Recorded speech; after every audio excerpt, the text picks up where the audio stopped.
Remember this book and how easy it was to make? Well, I've made another one, which is this one. It took a little bit longer to make because I needed to decorate the pages because I had made them out of boxes, such as this sort of thing, so I needed to cover over all that. So stay tuned and I'll show you how I did this one. Remember this?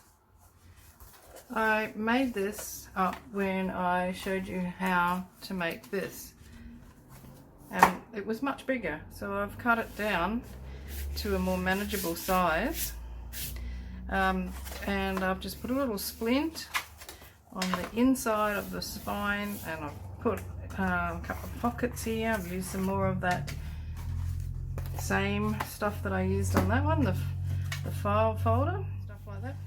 But what I'm going to use for the pages is a whole heap of food boxes. So I alluded to this when I made the other one. So what I've done is cut up some boxes, cut them down and cut them up, and I've got 7 pages I think to go into this this journal, and I'm going to do something with these sides because they're shiny, so they need to be worked on. So the pages that I've constructed to go in the book are this one with a bit of a fold out, so I've just used the box as it was, all the folds and things that were in there, and on this side I've got another little side pocket, and I've cut it so it will fit into this book. It's going to poke a little bit out from the sides, but I like that. So I've got that one. I've got a couple of shorter, these two. You can tell I have a grandchild staying with me for a while. That's what all these food boxes are from. So I've got 2 little short ones. I have this one, which is pizza box, and I've cut it down and I've folded that up here to make a double pocket. And then I have this one, which is the same with another double pocket. And this one I haven't put anything on it, and it fits snugly into there, so I don't need to cut a recess into that one. And then this one is a plain one. It's a tall one, and it has got that cut into it. You need to cut those little notches so you can attach the page into the journal. So I thought I would sandpaper the glossiness off these boxes, and then I'll paint them with some gesso, and then I will stick down the pockets and things. Okay, so the first thing I'm going to do is work on the cover a little bit. I thought about putting some of this napkin on there, but I decided to go with sewing pattern. So I glue down some sewing pattern and then wrinkle it while the Mod Podge is still wet to create some texture, and then I've coloured it with some distress sprays.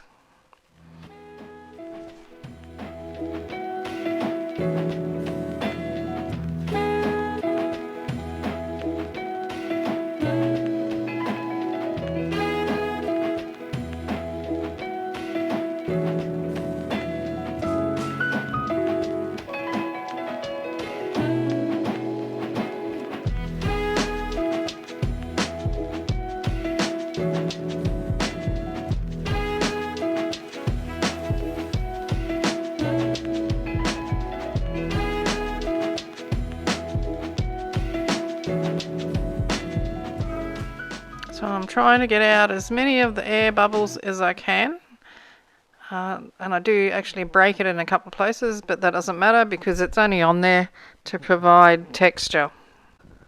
So give it another coat of Mod Podge, and while the Mod Podge is still wet, I'm going to spray it with some ground espresso. So that's Distress Oxide Spray. And rather than cut off that excess that was hanging off the sides, I just simply turned that back onto the cover and stuck it into the Mod Podge. So that colour is called Fortune Teller. It's a mica spray by Distress Mica Spray. And now as a finishing touch, I'm just going to go around the edge of the cover with my black Stabilo Woody, just to have it look a nice grungy sort of frame around it. So that's what I'm doing here.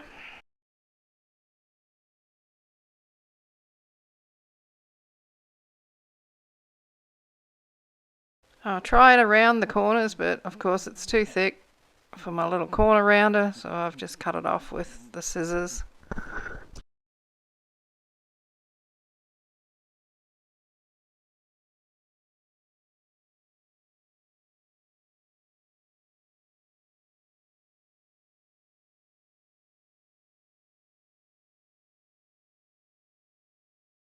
And then I decide that I want to have a bit of gold on there, so I lightly rub over with my antique gold gilding paste. The next step is to sand off the shininess off those cardboard boxes. So I've got my little sanding block here. So this was a Kaisercraft sanding block. Sandpaper will do. Doesn't matter what you use if you're doing this. I just want to get that shininess off so everything sticks nicely.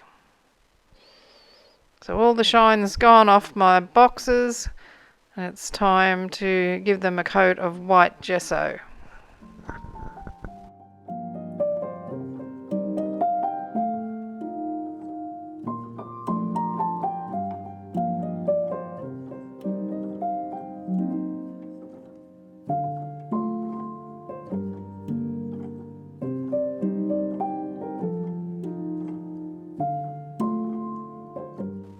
I'm going to use art glitter glue to glue my pockets down, and then clamp them up and pop them to the side to dry.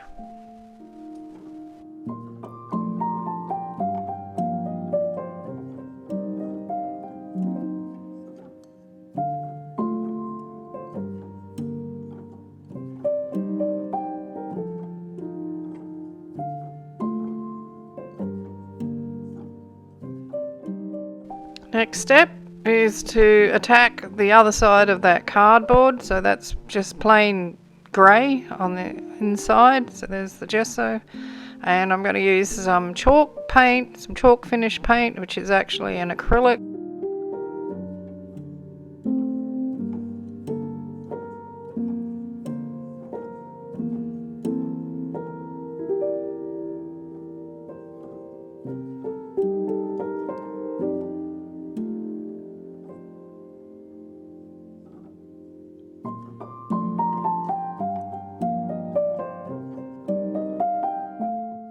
A bit of a spill with that blue paint, so some of the other pages got blue paint where they weren't supposed to have it, but such is life.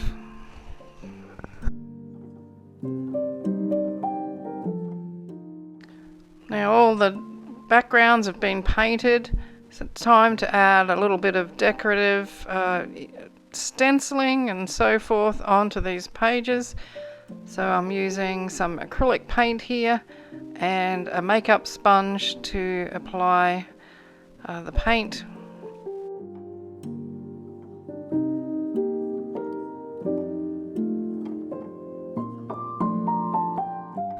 So I'll do something of some sort of stenciling on all of these pages so they've all got something on them. And on a couple, I think I just use the makeup sponge to make some marks.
After I've finished playing around with that makeup sponge, I decide that I'm going to squirt some Distress Oxide sprays onto these pages just to add a little bit more background texture.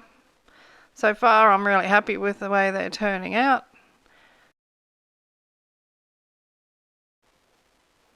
So the colours I used was Gathered Twigs and Forest Moss, and sprayed a bit of water in a couple of times, not on all of the pages, just on some of them. And I'm not worried about them contaminating each other. I'm letting them just spread their colours around, and if it gets onto another page, so be it. Once everything's dry, I'll be able to bind my book. Well, I thought I'd be clever and put a couple of holes in these and thread my my ties through them, my fabrics, thinking that would hold them in place, but it actually makes them looser, more loose. So I'm going to forget about that idea. So now all my pages have got 2 holes in the centre of them, which I don't think really matters because the cloth's going to be covering them anyway. So take 2, we'll bind it again. So I want to put the pages back in again. And in no particular order. What are we going to start with? Let's start with this nice big one. So that'll be my front. And I'm just going to use this nice blue. So this is going to cover up those holes. I did think about tying a little something or other on there, but I can't see the point in it. So I'm going to go back to front. So this is my front. I have to remember when I get to the pocket, to the ones that have got pockets, that not to put the pockets in the wrong way. So I'm going to go up to the top. So that is the top, isn't it? Yes, it's the top.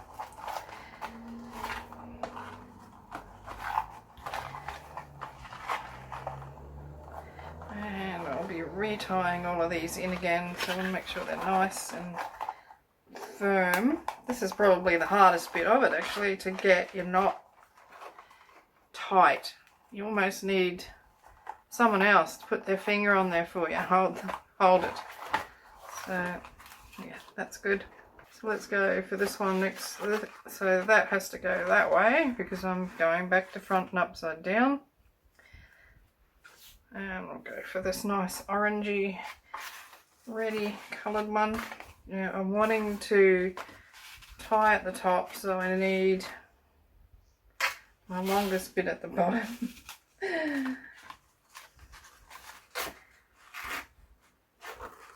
It's not rocket science, but a little bit of common sense comes in handy.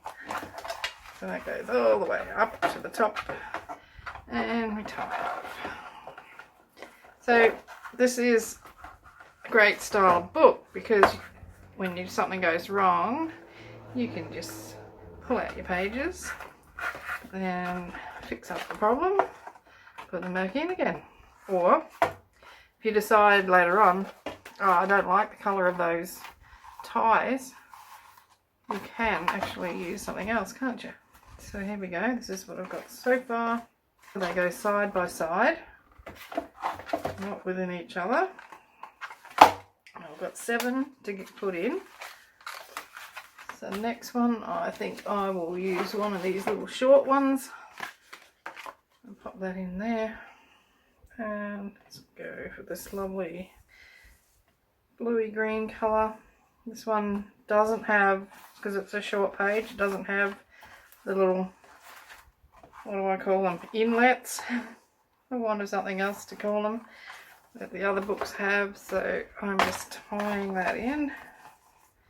And the reason I thought that those holes might help, and that, you know, these ties being put through it might have made it more stable, as it I thought they'd stop the page from slipping up and down, but it actually made it worse. they were just flopping all over the place. Okay. So I'll just put the rest of these books back, the rest of these pages back in here, and I'll come back and show you when I've completed it. Okay, so it's all bound together. Doesn't that spine look lovely? And I thought if you found you can't tie them tight enough, you could put do something like this. I know some people struggle with you know, getting small fingerwork stuff done, like I do myself at times. So you could put a tie around that, and that's going to tighten up all those pages that are inside the book. I'll just leave that on there for the time being. I love the way all these different coloured bits of fabric look together. Nice and almost boho-ish. Okay, so let's go through it. So the cover was made from a masterboard, and much the same as this book here at the construction. The only difference is I used file folders in here, so I didn't really need to do anything with these unless I wanted to. These ones were all made from boxes, food boxes. On the inside of each cover I've got a pocket, so I've got a top loading pocket for the front cover, side loading pocket for the end cover, and then I've got 7 pages in between inside the book. So each one has got 4 sides, so we've got 28 pages altogether. And these were made out of food cartons, so out of boxes, much the same as this, and that's what I've used to make my pages from.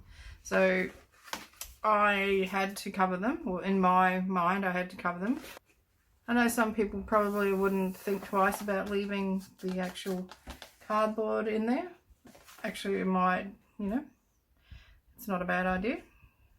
Helps you remember what you love. Okay, so this page I have actually put in upside down. The very first one that I did is upside down, because my flowers are meant to go that way, but they look alright hanging like that. So what I've done is I've painted them. I sandpapered off this stuff, painted it with gesso, and then I've used inks and acrylic paint and some chalk paint to decorate all the pages. So we've got this one, which is plain.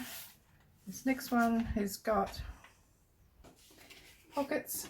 I just folded up the excess cardboard, so I've got a pocket on each one. Then we've got a little plain one, and then another one with a side pocket and a flap. That's got another fold from the box on it there. I might end up putting a splint on that. I might leave it as it is. So my next page is a plain one. The next one's got the pockets at the bottom again, just by folding up a bit of the cardboard. Another plain one for the last one. That's the back cover.